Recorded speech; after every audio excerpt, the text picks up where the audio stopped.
అందరికీ నేను ప్రతిరోజు మీకు చేపల గురించి అయితే చెప్తున్నాను. ఈ రోజు మీకు నేను చెప్పబోయేది మత్స్యకారులు వారు వేట చేసేటప్పుడు వారు పడిన ఇబ్బందులు, ఇంకా వాళ్ళు ఇలాంటి సిచ్యువేషన్స్ ఎదుర్కొంటారనేది ఈ వీడియోలో మీరు చూడబోతున్నారు. ముందుగా ఎవరైనా మన వీడియో ఫస్ట్ టైం చూసినట్లయితే సబ్స్క్రైబ్ చేసుకోండి. ఇప్పుడు మీకు కనిపిస్తున్న బోటు వేట చేసుకొని తిరిగి వస్తున్నారు. ఇప్పుడు వీళ్ళు ప్రజెంట్ అయితే లాంగ్ వేటకు వెళ్ళటం లేదు, కొంచెం అంటే దగ్గరలో వేట చేసుకొని వచ్చేస్తున్నారు. చేపలు కూడా తక్కువగానే దొరుకుతున్నాయి, కొంచెం చిన్న చిన్న చేపలే అన్నీ దొరుకుతున్నాయి. పెద్ద పెద్ద చేపలు దొరకాలంటే లాంగ్గా వేటకు వెళ్తేనే మాత్రమే దొరుకుతాయి. ప్రజెంట్ అయితే వీళ్ళకి చిన్న చిన్న చేపలు దొరుకుతున్నాయి. ఇప్పుడు వస్తున్న బోటుని చూడండి. అక్కడ మత్స్యకారులు ఒక్కసారిగా బోట్లో నుంచి కిందకి దూకేశారు. అలా ఎందుకు దూకారు, అసలు దూకడానికి కారణం ఏంటి? అలాంటి సిచ్యువేషన్స్ అనేవి రేర్గా జరుగుతాయి. అలాంటి సందర్భంలోనే మత్స్యకారులు అనేవారు సమయస్ఫూర్తి అంటే ముందు చూపును మాత్రము కంపల్సరిగా ఉండాలి. ఎందుకంటే ఎప్పుడైనా ఒడ్డుకి చేరుకునేటప్పుడు మత్స్యకారులు ఎవరైనా చాలా అలర్ట్గానే ఉంటారు.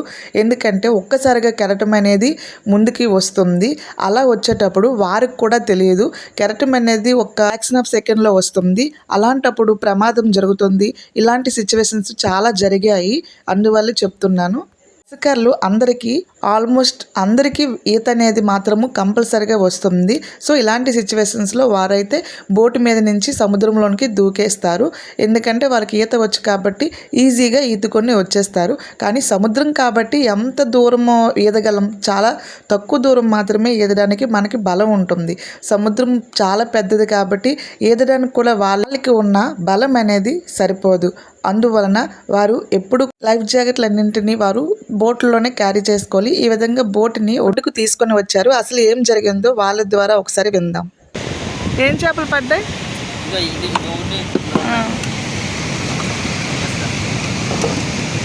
ఉదయం 5కి వెళ్ళారు కదా వేటకి.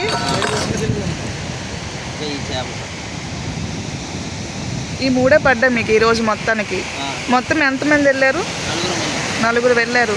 అక్కడ మధ్యలో మీరు గెంతారు కదా, ఎందుకు? మీ వాయిస్ ఎక్కడ వినిపిస్తుంది, ఒకరు చెప్పాలి కదా దగ్గరున్న వాళ్ళు.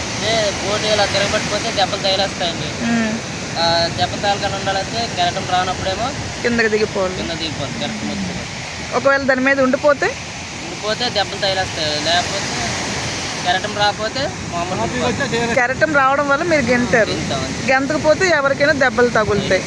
అప్పుడు బోటు వెయిట్ తక్కువ అవ్వడం వల్ల అది నిలబడిపోయి ఉండిపోద్ది. అందరూ ఉంటే బరువు ఉండడం వల్ల అది తిరగబడే ఛాన్స్ ఉంది. ఒకవేళ తిరగబడిపోతే మనిషికి ప్రాణం హాని కలుగుతుందా? చనిపోయారు. జరగదు. ఎప్పుడైనా మీరు వేటకు వెళ్ళిపోవచ్చు, రావచ్చు. ఈ టైంలో లాంగ్ వేటలు ఎందుకు ఆపేశారు? చేపలు లేవా? దగ్గరలో వెళ్ళి వచ్చేస్తున్నారు, ఒకరోజే వేట చేస్తున్నారు. ఉండట్లేదు. సరేలేండి.